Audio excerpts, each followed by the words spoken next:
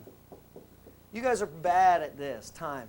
Because they have a subconscious medical model in their mind. They think it takes forever.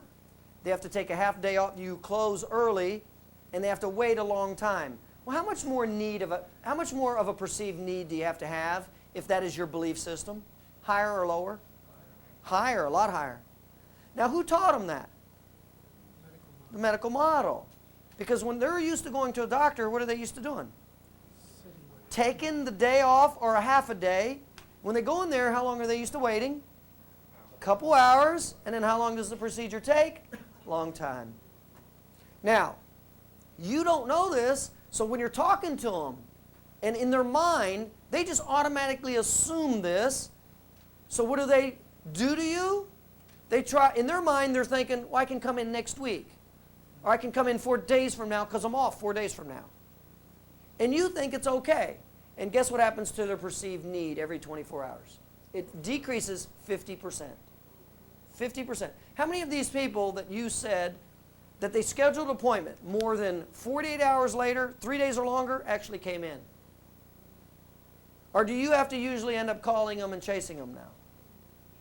That's right. Is that what you wanted to do in chiropractic? Chase people? Does this make sense to you?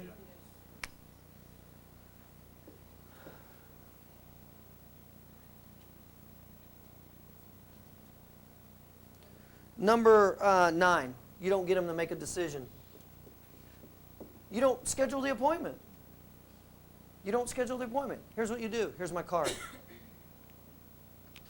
You don't even schedule the appointment. You actually think they're going to go out of their way 3 days from now and call in and make an appointment. You've got to schedule them within 48 hours. My doctors, when I train them, they're not even allowed to schedule anybody outside of 48 hours. You're not allowed to. You're not allowed to. If we can't schedule the next 48 hours, hasta la vista. So long. Because I'm not going to chase you. I'm not going to be successful by chasing you. That's not how it's going to work. Okay?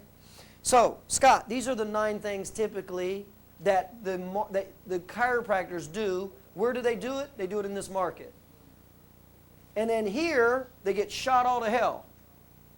3 out of 4 people have a problem. They communicate in one of these 9 or all of these 9 over here, and it doesn't work. Here it doesn't matter. Why does it not matter here with the 6%ers? They already have a need. I mean, you almost have to be like an idiot for them not to come in. They have enough need that they're looking to do something now. But how many of those are you finding in the market? Are you with me?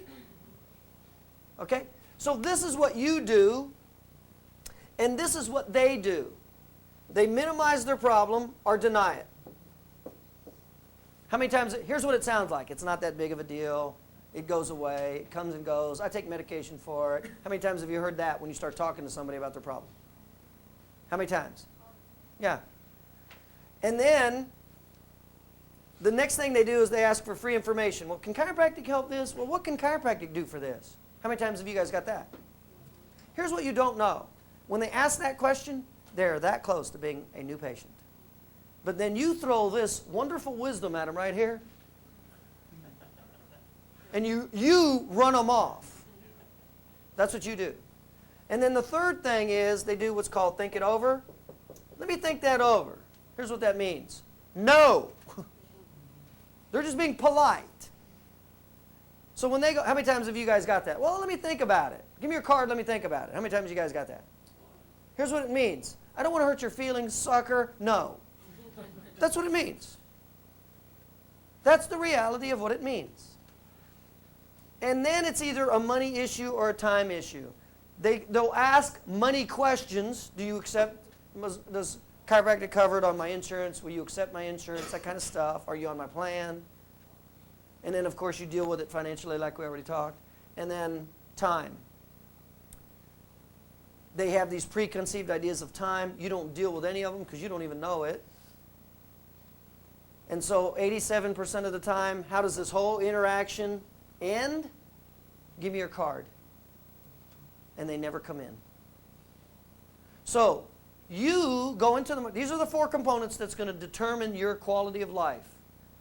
Meaning how much money you make. These are the 4. I'm only talking about 1 right now.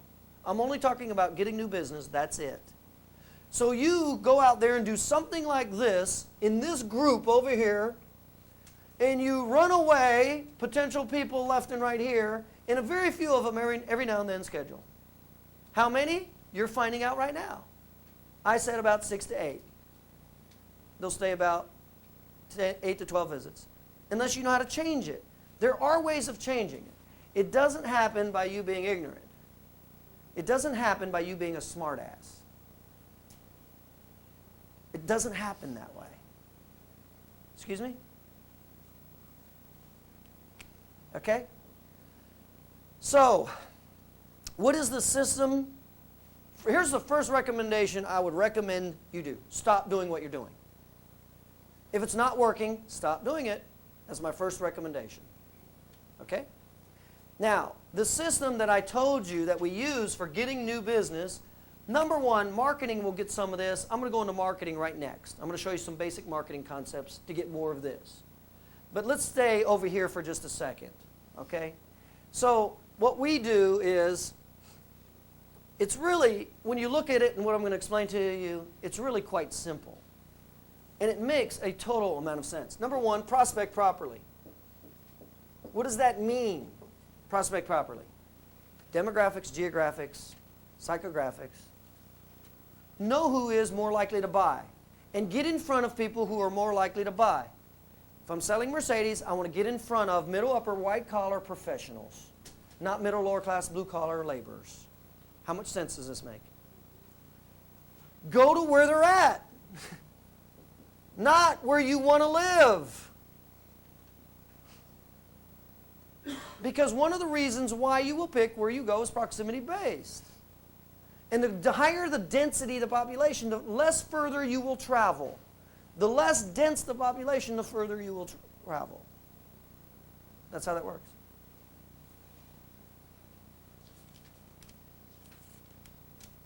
Use the right gateways. Don't alienate them. If I'm KFC, sell chicken. If I'm IBM, sell computers. By the way, Xerox tried to get into computer business 5-10 years ago. Guess what happened? Multi-billion-dollar mistake. Oops. They found out that people associate computers with IBM. What do they associate with Xerox? Copiers. Okay? Next, there has to be a need. You have to know how to establish a need. And there's 2 types of need. There's a pleasure-based need and a pain-based need. This market, our industry, does not buy pleasure. What industry does buy pleasure? If you're selling yachts, that's a pleasure purchase. That is not a pain purchase. Are you with me? If you're buying a Rolls Royce, that's a pleasure purchase. That is not a pain purchase. Our market, the people that buy chiropractic, buy pain, not pleasure. Stop selling pleasure. They buy pain. What kind? First, there has to have a need. What kind of need? A pain-based need, not a pleasure-based need. And they have to go through 3 phases, Scott. Psychologically, they got to go through 3 phases. They got to go through the admit phase, consequences, and it has to be personal. And it's a little bigger than that. It has to be in one of 3 arenas. It has to be affecting their survival, their security, or their value system.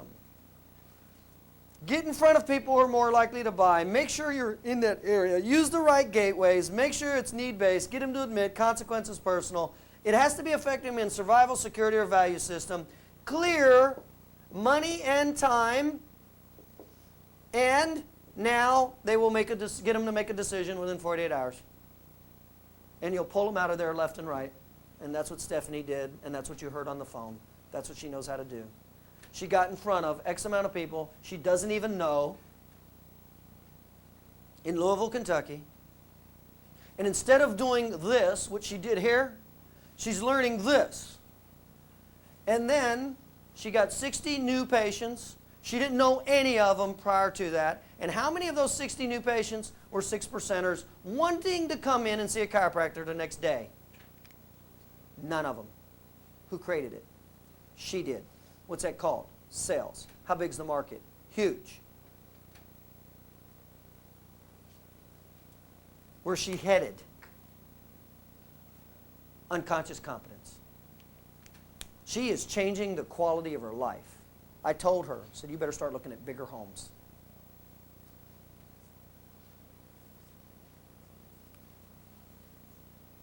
So, this is what does get people. That is your answer to getting new patients, Scott.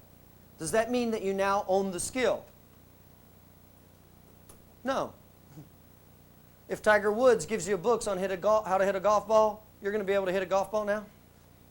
No. See, there's two components. One is the knowledge. The other one is the ability to perform it. And I'll go into why the majority of people fail, because they fail going from unconscious incompetence to conscious competence. That's where they quit and give up, because they run into so much resistance. It's called market forces. Resistance is called market forces, because you don't know how to work in it, and so it's hard. When you first got out in the student clinic, wasn't it excited to go out and do your first screening? Do you remember that?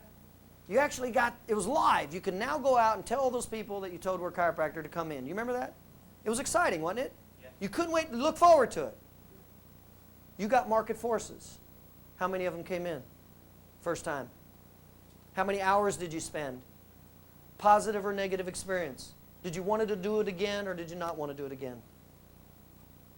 You don't have to answer any of those. I already know what they are.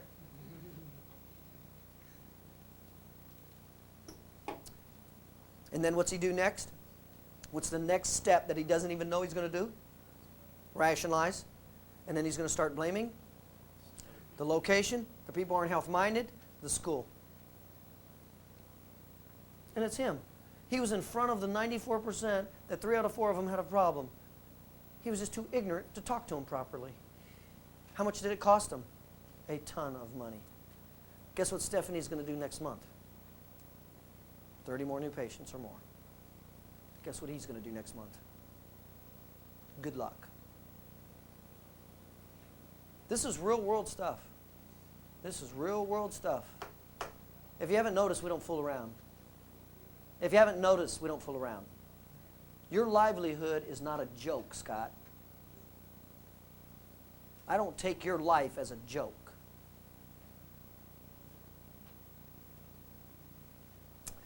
So, we talked about this new business. Now I'm going to go into marketing for just a second. We've talked about new business and we talked about sales. I'm going to go into marketing, some basic concepts on marketing, and then I'm going to run into retention, cost, and overhead. We'll move through this a little rapidly here, okay? So I just want to orient you where we're at, all right? So now we're still talking about getting new business, but we're going to talk about marketing. That's the next topic.